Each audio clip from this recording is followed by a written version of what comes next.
Konnichiwa mina, boku wa Jeremy desu. Yoroshiku onegai shimasu. Today is day 279. It is Monday, October the 6th, 2014. I was thinking August, but I'm like, no, it's October. I don't know why. Oh well, whatever. Anyway, today I figured I would go over some more of my Sailor Moon stuff with you, just because I don't really know what else to talk about today, and I was looking at it on my shelf the other day. I'm like, oh yeah, I should probably show them some of the other stuff. Now I've shown you some of my past collections, some of my collections in the past, which I still have, like the musical collection that I have in the back here, and my book collection. I have a crap load of Sailor Moon books. But also some of the toys that I have, like this. Oh, let's see if it'll actually do something. I have this one here. I don't know if there's batteries in it or not, but well, there is.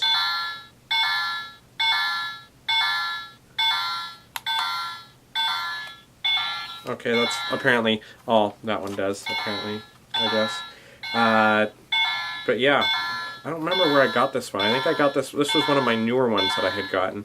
But it's not like new, like it's not one of the new toy releases. Okay, it's enough. It's enough. That's enough.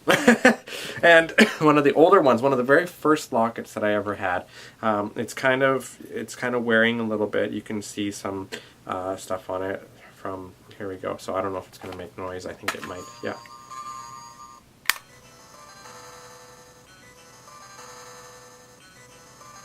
From Sailor Moon R, which is fantastic. I love the fact that this one actually makes the proper noise.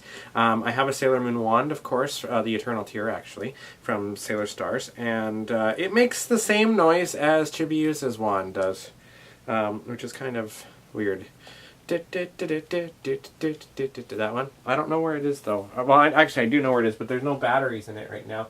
I don't know where the Chibi Moon wand is. I gotta find that one, too. Huh. I don't know, but I lined up all the dolls and stuff that I have on my my shelf over there, which I did just recently, pretty much, when I took all my CDs and stuff down from there, and so now they sit on my shelf, all happy and Sailor Moon Dolly, not coming out of the boxes. I still have never taken them out of the box, but I think I showed you guys them one day. Anyway, and a while ago when I was at, let's see now. It would have been Anime Evolution, probably the last one that they had in 2010. So the last main one, the one that I was the programming director. No, sorry, not the program.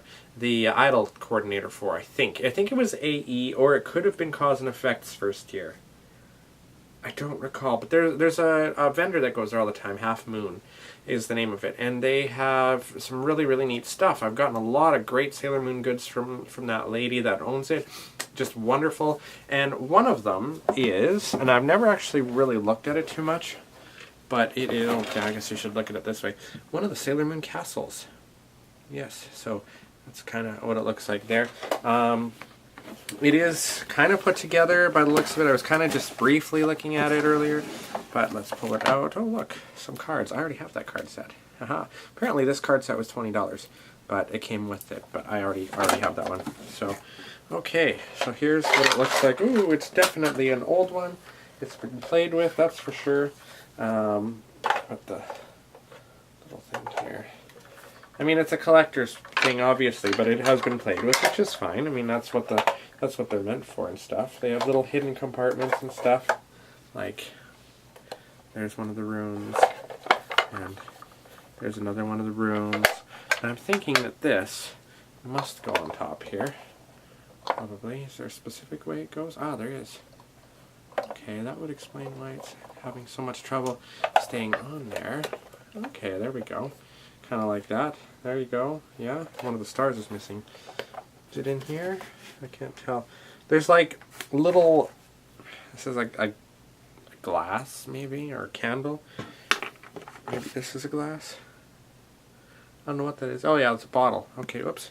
I'm just dumping everything all over the place. What can I say? Yeah. So it's kind of neat. I've never really looked at it before too much. I don't even know what this is. I assume it goes here. Maybe not. I guess I could always look at the picture. Anyway, there's other play sets and stuff too that you can get. This is obviously from the original series, and kind of a neat little piece of Sailor Moon history to have. Oops. As I dump it everywhere. Now, other stuff that I have, one other thing that's incredibly... Oops. See if I can find it. I know I have it somewhere. I should have gotten it ready beforehand, especially because it's kind of fallen apart. I showed this before when I went over my musical collection and stuff. And this book is very well loved. That's what I'll call it. It's, I guess if it was new, it'd be worth quite a lot of money. It's from the 10th anniversary Sailor Moon musical in 2001.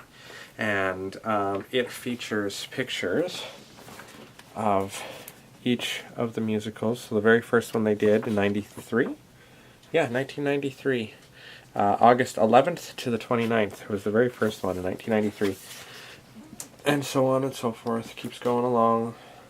The Super S musical. This one was fantastic because they... Oh no, this was S, sorry. Super S here. Because they used like a laser show for... oh no, it's still S. What the hell am I talking about? There we go, Super S. For Helios. I know it's hard to see, but there's a picture of the unicorn there. Pegasus, I'm sorry. And so on and so forth. Sailor Stars. And it goes all the way through Anza's run and... goes on to Aeon Densetsu, which is the one I talked about the other day with Queen Beryl and Galaxia and Kaku Princess. And then it goes into Fumina. She only did 2. So this one was kind of also a Galaxia Queen Beryl one. And then we have The Island, Kaguya Shima Densetsu, which is an interesting one. I just realized that you guys can't see what I'm doing. Put it this way. And then we go into Kanbei Miyuki, who was the Dracula one, which was like 3 years of, 3 years worth. See, there's the Amazon Quartet. To kind of bring it a little bit closer for you. That was really well done. And then we go into Marina. Now, this was the first R musical they ever did, and Ono Hikari played Endymion, or no, Demand, sorry. And we had Black Lady and so on. So very, very different from what we've got now. And then the 10th anniversary one. The 10th anniversary musical was interesting because Prince Demand was in it as well. It was a story about wrestling, so kind of interesting there. And then, of course, you've seen my La Reconquista book from the musical last year that my friend Irulan, Kathleen, went to, and she got to meet the actresses and stuff with her daughter, and there they are. And this is a wonderful book. I mean, this is totally worth the money I paid for it, and just great pictures of all the actresses as their characters. My favorite was Jamie Natsuki, Serenity, but Yuga Yamato was very, very good as Tuxedo Command as well. So, a little bit on that. Now, some other stuff I was thinking about after my review of the 7th episode of Sailor Moon Crystal the other day. What was it? Oh, now I can't think of it. It was something that was just really weird to me. Of course, and I'm on the spot now, right? I don't know. I mentioned this stuff about, and a lot of people actually said that they hadn't noticed this until I pointed it out, but how the theme song it's totally kind of against what is actually happening in the show. Now, I was also reading the Anime News Network reviewer thing, and she does not like the series very much at all. She says it's quite boring. It falls into the trap of shoujo sort of stuff. I mean, it is a shoujo anime series, but it's focusing mostly on the romance between Mamoru and Usagi, which is kind of what the manga did too. I mean, there are elements of it, but I don't know. I guess it's just not for everybody. I still, personally, my thing with it is I am not a big fan of the animation. Oh, I remember what it was. I said before that I feel that they are masculating Tuxedo Command again, which is great. But they're not drawing him very masculine. I mean, obviously, when he was standing there with his shirt off and stuff, yeah, he looked very, very, you know, muscular kind of whatever guy. But, and it's not just him, but Motoki and even Umino and some of the other guys, they look so weird, just like the girls. Like, the girls' arms are incredibly long, and their legs are incredibly long. But the boys, like, they just look so disproportionate. It's like they're all top, and then there's, like, little legs but they're still tall. They just look so weirdly drawn. I don't know. Is it just me? Maybe not. Anyway, when they get to Sailor Moon S, if they do, or the equivalent of what S and Super S and Stars will be. With Super S, I would love it if they actually do include the outers, which I'm sure they will with the manga, but I'd love to see more use of Sailor Saturn. She is like the most underused Senshi. You never see her Death Ribbon Revolution attack. You've seen Silent Glaive Surprise. She's done the Silent Wall, of course.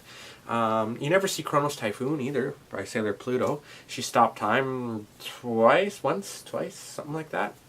But you never see Chronos Typhoon. You never really see, well, you never see Neptune Violin Tide or Space Turbulence, which are Uranus and Neptunes, right, in Sailor Stars, and so on and so forth. And I really, really hope that Saturn gets a proper transformation sequence. Because the only transformation sequence that exists, as far as I know, that's canon, is from the Sailor Saturn game. Sorry, the Sega Saturn Sailor Moon game with Sailor Saturn in it. There you go, Sega Saturn, Sailor Saturn. Ha! That's why I was getting all tongue-tied. So I'd really like to see a proper one come to play. And I really hope they don't get rid of the kind of Celtic-y violin transformation music that the outers use, because I really like that. But I don't know. Tell me what you guys think. Do you think that the boys are drawn really oddly, in particular the boys? I mean, the girls are, and that's been a long discussed thing with the long, elongated arms and stuff. But I just think, especially with the guys, for some reason, they just seem really, like, upper torso is normal, but the legs are, like, really short. There's one particular scene with Motoki that in the arcade with Umino. It was 3 episodes ago, something like that. They just look so misproportioned. It's so weird. I don't know. Okay, that's it for me today. I will see you tomorrow, which of course is Tuesday. Jamatane mina. Have a wonderful day, and I love hearing back from all you guys. All y'all. Sakura, LaShawn. There's so many people to name. Zach. I don't have it up on my YouTube, but I do appreciate all of your comments, guys, and I do try to respond as much as I possibly can. LaShawn, if you're watching this video, I did see your question recently. I just haven't had a chance to write an answer to you yet. But my radio show is available at the website www.thex.ca, so T-H-E and an X.ca. And, excuse me, there's the main page, and then you go into the next page, and there's kind of an icon of a radio tower. If you just click on that, it should open automatically in Winamp, or Windows Media Player, or VLC, or whatever one your main media player is on your computer, and it should play. Of course, it has to be right at the same time that the show's going on, because it's a live stream. But every Sunday from 2 to 4 p.m. Pacific time, so I'm in BC, British Columbia, Canada, so... yeah, but thank you for trying to tune in, and maybe next weekend you can get it. All right, I'll see you guys later. Jamatane. Bye-bye.